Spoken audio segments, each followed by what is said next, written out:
Bonjour Sylvain Lévy et Bonjour. bienvenue en Ariège. Il fait moins beau qu'hier, mais vous travaillez comme enseignant-chercheur, vous m'avez dit, à l'Université autonome nationale autonome de Mexico. Du Mexique. Du Mexique, Ouais. qui est à Mexico. Qui est à Mexico.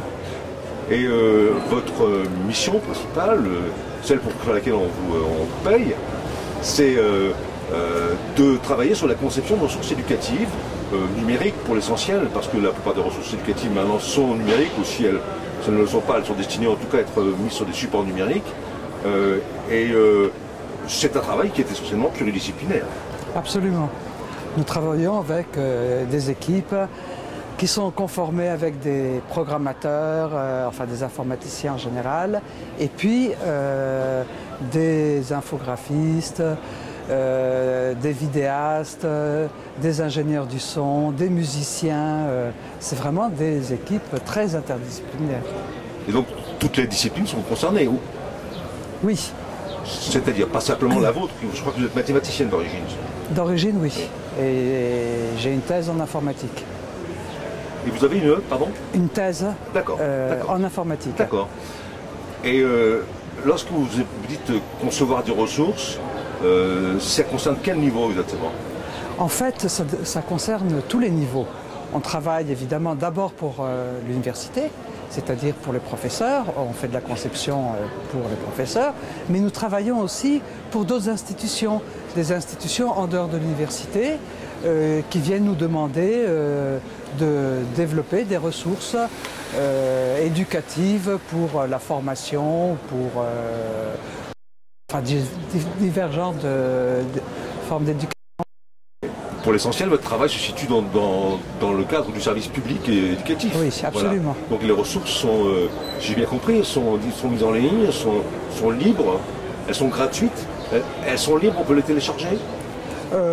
Oui, souvent elles sont locales. Parce que vous m'avez donné, dans un échange qu'on avait eu précédemment, un lien sur ces ressources que je suis allé voir, et il y a manifestement un grand nombre de choses extrêmement intéressantes, et je suis étonné, enfin moi qui suis français, je suis étonné que tout ça soit mis là en ligne. On l'a vu hier sur la table ronde, c'est manifestement plus compliqué en France de mettre des choses gratuitement et librement en ligne. Manifestement ça ne pose pas de problème pour vous. Non, nous on met tout en ligne. On met tout en ligne pour que tout le monde puisse en profiter. En fait, c'est un peu notre mission. On nous paye pour ça, pour faire des ressources, et puis on les met en ligne. Il y a beaucoup de systèmes, on fait également beaucoup de systèmes beaucoup plus locaux, dirigés pour, par exemple, si on travaille pour une institution, on vient de terminer un travail pour la Commission des droits de l'homme. Alors ça, c'est un système pour eux qu'ils utilisent de manière locale. Et pour quel public en particulier? On l'a évoqué, mais ça concerne tous les niveaux Absolument, oui. De la maternelle à l'université. Oui, voilà. Oui. Ou des publics plus ciblés. Dans le cas par exemple de la Commission des droits de l'homme, puisqu'on vient de le terminer, c'était vraiment des cours de formation pour les fonctionnaires publics. Alors là, c'était de tous les ministères auxquels ils sont obligés de donner des cours pour leur expliquer ce que ce sont les droits de l'homme. Donc ça peut être des policiers, ou ça peut être des militaires, ou ça peut être... Donc c'est au Mexique? Oui. Et c'est en espagnol? Et c'est en espagnol, oui. Maintenant, on a travaillé également avec les Nations Unies. Donc à ce moment-là, on a fait des cours trilingues. Et pas en français. Donc du coup, là, dans ce cas-là, c'était en français. D'accord. Ça vous arrive quand même de travailler en français?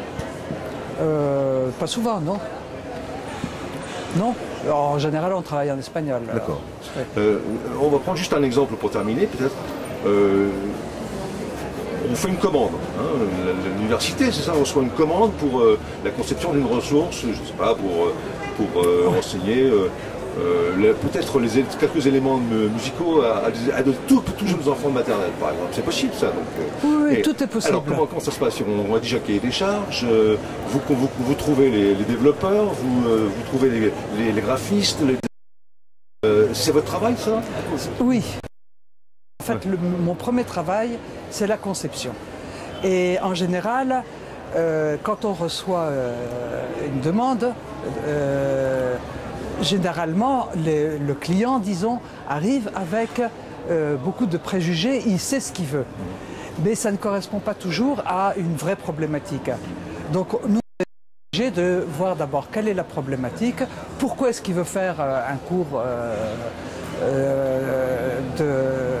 de musique pour enfants par Internet, pourquoi ne pas le faire juste en présentiel?